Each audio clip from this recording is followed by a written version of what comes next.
जय श्री हरि विष्णु। प्रिय भक्तों, आज आप श्रवण करेंगे चातुर्मास कथा अध्याय 22। प्रिय भक्तों, आज चातुर्मास को आरंभ हुए 22 दिन हो गए हैं, इसलिए आज हम श्रवण करेंगे 22वें अध्याय की कथा। पिछले अध्याय में आपने ब्रह्मांड की उत्पत्ति, कर्म का सिद्धांत और त्रिदेवों की उत्पत्ति की कथा सुनी। आज के अध्याय में ज्ञान योग का विस्तृत वर्णन चल रहा है, जिसमें स्वयं भगवान नारायण द्वारा देवर्षि नारद को परम ज्ञान प्रदान किया जा रहा है। ज्ञान की इस गंगा में आज जो वर्णन आएगा वह वैराग्य और भक्ति के विषय में होगा। नारायण देवर्षि नारद को समझाएंगे कि वैराग्य क्या होता है और भक्ति क्या होती है, भक्ति किस प्रकार से करनी चाहिए और भक्ति की शक्ति क्या होती है। तो कुल मिलाकर यह जो अध्याय है आज का बड़ा ही महत्वपूर्ण है। प्रिय भक्तों, अभी तक आपने जो भी वृत्तांत सुने होंगे किसी के मुख से, वो कभी नारद जी कह रहे हैं, कभी सूत जी कह रहे हैं, कभी सनत कुमार कह रहे हैं। यहाँ स्वयं नारायण जो है वह देवर्षि नारद को यह भक्ति का ज्ञान दे रहे हैं। बोलिए सरस्वती महारानी की जय। प्रथम पूज्य गणेश महाराज के चरणों में वंदना करते हैं। बोलिए गणेश महाराज जी की जय। बोलिए विष्णु भगवान की जय। प्रिय भक्तों, चातुर्मास कथा में भिन्न भिन्न प्रकार के वर्णन आते हैं।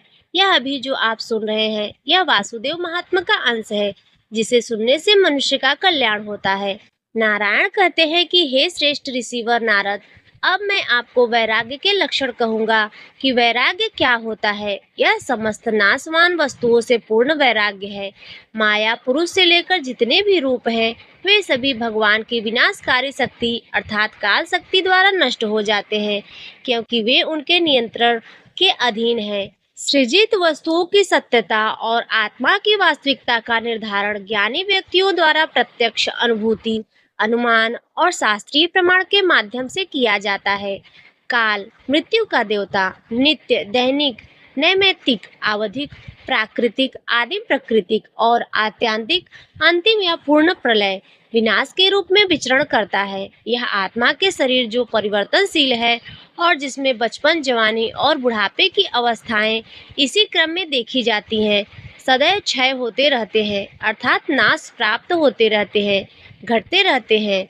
नारायण कहते हैं कि इनकी जो अंतिम अवस्था होती है, अंतिम अवस्था में घोर दुख होता है। जागृत अवस्था और अन्य अवस्थाओं जैसे स्वप्न, सुसुप्ति में दुख की पुनरावृत्ति बार बार होती है। देहधारी प्राणी शारीरिक और मानसिक कारणों से, तत्वों से तथा दैविक, दैहिक और अलौकिक कारणों से उत्पन्न भयंकर दुख और पीड़ा सहते हैं। इसके परिणाम स्वरूप लोग विलाप करते हैं, हाय मेरा बेटा मर गया, हाय मेरी पत्नी मर गई, हाय मेरे पिता को बाघ ने खा लिया, मेरी बहू को सांप ने काट लिया, हाय मेरे महल भीषण आग में मेरा सारा सामान जलकर राख हो गया, मैं अपने परिवार का भरण पोषण कैसे करूं, क्योंकि इंद्रदेव ने वर्षा नहीं की, मेरा खेत फसलों से लबालब था, लेकिन हाय यह भीषण सर्दी सब बर्बाद कर गई, मेरी गाय लुटेरे ले गए, मेरी सारी संपत्ति लुट गई, राजा ने मुझे कड़ी सजा दी, मेरे दुश्मन ने मुझे बुरी तरह पीटा है, मैं क्या करूं, मैं किसे बताऊं कि मेरी माँ व्यभिचारिणी थी, हाय आज शत्रु ने मेरी पत्नी का हरण कर लिया, मैं विष पी लूंगा, मेरी बहन को म्लेच्छा लोग जबरन उठा ले गए, हाय मेरा शत्रु मेरी दुर्बलताओं और रहस्यों का भेदक आ गया है, मैं ज्वर की असहनीय पीड़ा से मर रहा हूँ, हाय तो मृत्यु के देवता यम के दूत हैं। हर जगह लोग इसी तरह विलाप करते हैं। हर जगह भगवान नारायण कहते हैं कि जो अंतिम समय आता है ना मनुष्य का, वह बड़ा ही कष्टकारी होता है। प्रत्येक क्षण अपनी शारीरिक अवस्थाओं में जन्म मृत्यु से गुजरते हुए समय के साथ मनुष्य स्वयं से उत्पन्न दुख भोगते हैं। पूर्व निर्धारित काल के अंत में मृत्यु की पीड़ा अद्वितीय होती है। मृत्यु के बाद भी मृत्यु के देवता द्वारा दी गई अत्यधिक पीड़ा यातना सहनी पड़ती है। अपने कर्मानुसार जीव योनियों में बार बार जन्म लेकर, जैसे जरायुज, अडंज, स्वेदज, उद्भिज योनियों में जन्म लेकर दुख पूर्वक मरता है। अब तक नित्य प्रलय का सूक्ष्म अवलोकन करके वर्णन किया गया है, इसे समझो। अब हे ऋषि, मैं आपसे नैमित्तिक अर्थात आवधिक नामक प्रलय का वर्णन करूंगा। ब्रह्मांड के रचयिता ब्रह्मा की रात्रि में होने वाले प्रलय को नैमित्तिक प्रलय कहते हैं। यह प्रतिदिन ब्रह्मा जी का होता है। हे ऋषिवर, ब्रह्मांड के रचयिता का एक दिन 1000 चतुर्युग का होता है। उनकी रात्रि भी उतनी ही अवधि की होती है। ब्रह्मा के दिन और रात को मिलाकर एक कल्प होता है। हे ब्राह्मण, भगवान ब्रह्मा के प्रत्येक दिन में धर्म की सीमा के रक्षक 14 मनु होते हैं। प्रथम मनु स्वयंभू है, तत्पश्चात अगले मनु है स्वारोचिष, उसके बाद क्रमशः उत्तम, तामस, रैवत, चाक्षुष, श्राद्ध देव, वैवस्वत। अब कौन से चल रहे हैं? वैवस्वत चल रहे हैं। सावर्णी, भौत्य, रच्य, ब्रह्मा सावर्णी, रुद्र सावर्णी, मेरु सावर्णी और दक्ष सावर्णी, ये मनु कहे गए हैं। स्वयंभू मनु जो है ना, ये अलग अलग समय पर अलग अलग मनु होते हैं। प्रत्येक मनु का काल 71 युग का होता है। 71 युग तक एक मनु रहता है, फिर दूसरा मनु आ जाता है और देवों के 12,000 वर्ष मिलकर एक युग बनता है। कितने हजार देवताओं के 12,000 वर्ष जब मिलते हैं तो उनसे एक युग बनता है। हे श्रेष्ठ ऋषि, 14 मनवंतरों के अंत में जगत के रचयिता की संध्या होती है। ब्रह्मा के दिन के अंत में वैराज संसार को धारण करने वाली शक्तियों को वापस ले लेते हैं। तब वैराज नामक आत्मा वाले रुद्र संसार का विनाश करने की इच्छा करते हैं। पहले 100 वर्षों तक भयंकर सूखा पड़ता है, फिर पृथ्वी पर रहने वाले सभी अल्प बलवान प्राणी पूरी तरह नष्ट हो जाते हैं। संवर्तक सूर्य की प्रचंड शक्तिशाली किरणें पाताल के लोक के समस्त द्रव्य को पी जाती हैं। पृथ्वी के समस्त सरोवरों, नदियों, समुद्रों का जल शीघ्र ही सुखाकर सूर्य समस्त लोगों को विनाश की ओर ले जाता है। तब पृथ्वी समस्त नमी से रहित समस्त चल अचल वस्तुओं को नष्ट हो जाने से कछुए की पीठ के समान गंजी अत्यंत शुष्क और सिकुड़ी हुई हो जाती है। तब शेषनाग के मुख से प्रलयकारी अग्नि के रूप में रुद्र प्रकट होते हैं और वह 7 पाताल लोकों, पृथ्वी भूलोकों और स्वर्ग लोक को जला देते हैं। कालाग्नि, विश्व विनाश की अग्नि, जिसने लोकों को जला दिया है, वह अपने सर्पिल लपटों से भयानक है। महर लोक को नष्ट करने के बाद वापस आती है। भूअर लोक और स्वर्ग लोक में निवास करने वाले देवता जो अपने पद और शक्तियों से वंचित हो जाते हैं, उस अग्नि की ज्वाला से अत्यंत पीड़ित होकर महर लोक से जनलोक की ओर प्रस्थान करते हैं। निवृत्ति मार्ग, जिसे कर्मकांड से विरक्त कहते हैं, तो निवृत्त मार्ग जो अनुयायी ऋषिगण है, जो सिद्ध अवस्था को प्राप्त हुए हैं, उसी कारण से पृथ्वी से ऋषि लोक को जाते हैं। फिर आकाश में संसार का नाश करने वाले भयंकर बादल, जिन्हें संवर्तक बादल कहते हैं, वह उठते हैं। वे हाथियों के समूह के समान दिखाई देते हैं। उनमें बिजली चमकती है और वे भयंकर गर्जना करते हैं। कुछ धुएं के रंग के होते हैं, कुछ पीले रंग के और कुछ रात्रि कमल के समान श्वेत, कुछ तरल लाख के समान लाल और कुछ नीलकंठ के पंख के समान। वे महाअग्नि को बुझाकर 100 वर्ष तक दिन रात लगातार भारी वर्षा करते रहते हैं। वे गरजते हुए घने बादल ब्रह्मांड के भीतर ध्रुव तारा तक भर जाते हैं। जहाँ तक ध्रुव तारा है, वहाँ तक जल ही जल और जल ही जल हो जाता है। उस विशाल जल लावन में महासर्प की सैया पर अनिरुद्ध नामक भगवान बैराज पुरुष शयन करते हैं। जिन पुरुषों ने ब्रह्म और आत्मा को जान लिया है तथा तीनों गुणों को वश में कर लिया है और निवृत्ति धर्म द्वारा वासुदेव को प्रसन्न कर लिया है, वे महर आदि चारों लोकों में निवास करते हैं और वैराज की स्तुति करते हुए इच्छा अनुसार वहां निवास करते हैं। भगवान नारायण वासुदेव नामक परमात्मा के स्वरूप का ध्यान करते हुए योग निद्रा में लीन रहते हैं। रात्रि के अंत में ब्रह्मा जी के साथ उनके उदर में रहने वाले सभी प्राणी पुनः पूर्वतः उत्पन्न हो जाते हैं तथा पूर्वतः कर्म के लिए अधिकृत हो जाते हैं। इस प्रकार तीनों लोकों के संहार में युक्त नैमित्तिक प्रलय का वर्णन तुमसे किया गया है। अब मैं प्राकृतिक प्रलय का वर्णन करता हूँ। अब तक जो बताया गया है वह एक कल्प है।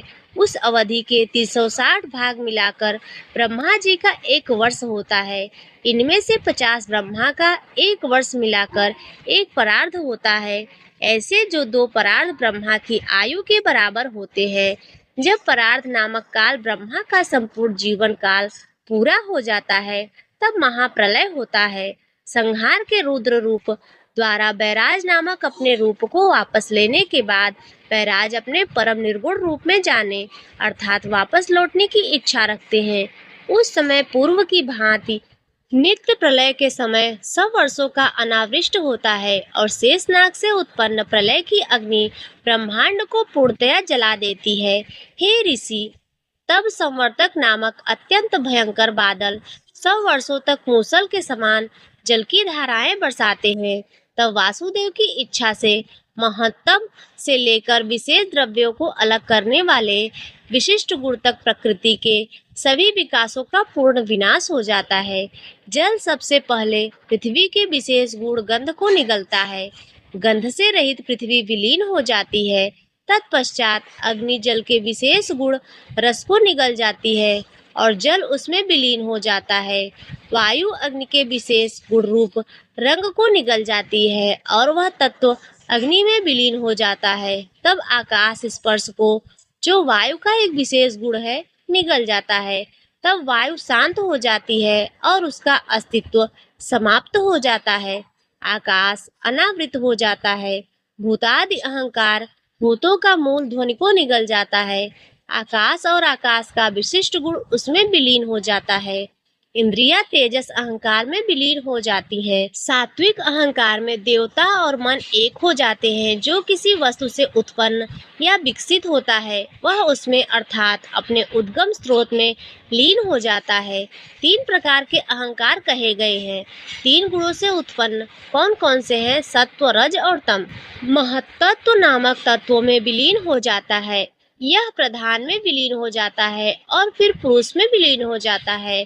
फिर यह मूल प्रकृति में विलीन हो जाता है। इस प्रलय को प्राकृतिक प्रलय कहते हैं।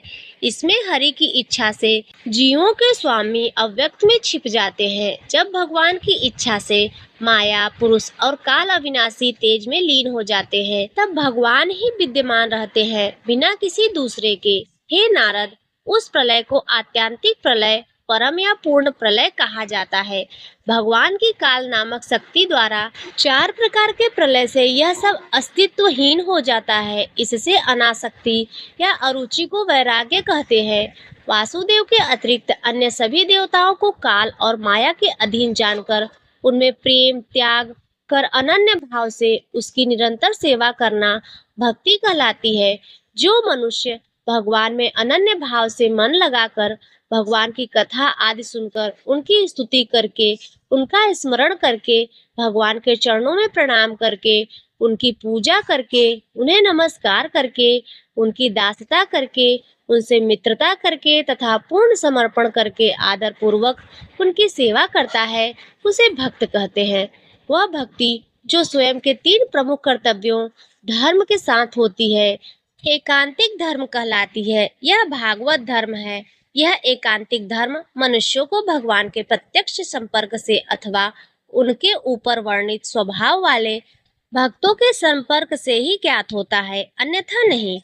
मोक्ष की इच्छा रखने वाले पुरुषों के लिए इसके समान कोई दूसरा साधन नहीं है, जो मनुष्यों को परम सुख प्रदान करता है तथा समस्त अशुभ और बुरी चीजों का नाश करता है। हे श्रेष्ठ ऋषिवर, एकांत धर्म की सिद्धि के लिए मनुष्य को स्वयं को क्रिया योग में समर्पित करना चाहिए। इससे मनुष्य उस अवस्था को प्राप्त हो जाता है जहाँ वह कर्मों के फल से मुक्त हो जाता है। वेदों और पुराणों में गुप्त रूप में रखा गया यह महान सिद्धांत जो पापों की बाढ़ को नष्ट कर देता है, मेरे द्वारा वर्णित हे महामुनि, इसे मन की एकाग्रता, शुद्ध बुद्धि और प्रबल श्रद्धा के साथ ध्यान पूर्वक करना चाहिए। वासुदेव से अधिक पवित्र कुछ भी नहीं, वासुदेव से अधिक शुभ कुछ भी नहीं और वासुदेव से बड़ा कोई देवता नहीं। वासुदेव के अतिरिक्त कोई अन्य इच्छित वस्तु नहीं। वासुदेव का आश्रय ले, जिनका नाम यदि कोई मृत्यु के समय अनजाने में भी ले ले तो वह चाहे पतित चाहे जाति का बहिष्कृत ही क्यों न हो, संसार के प्रवाह से मुक्त हो जाता है। यह अध्याय ब्रह्मांड के विकास के अस्तित्व, सांख्य सिद्धांत के साथ साथ विष्णु द्वारा ब्रह्मा की रचना करने की पौराणिक अवधारणा का संयोजन प्रस्तुत करता है। यह अध्याय अब यहाँ पूर्ण होता है। बोलिए विष्णु भगवान की जय। प्रिय भक्तों, हो सकता है इस आख्यान में कुछ बातें आपको समझ ना आई हो, क्योंकि यह गूढ़ ज्ञान की बातें हैं।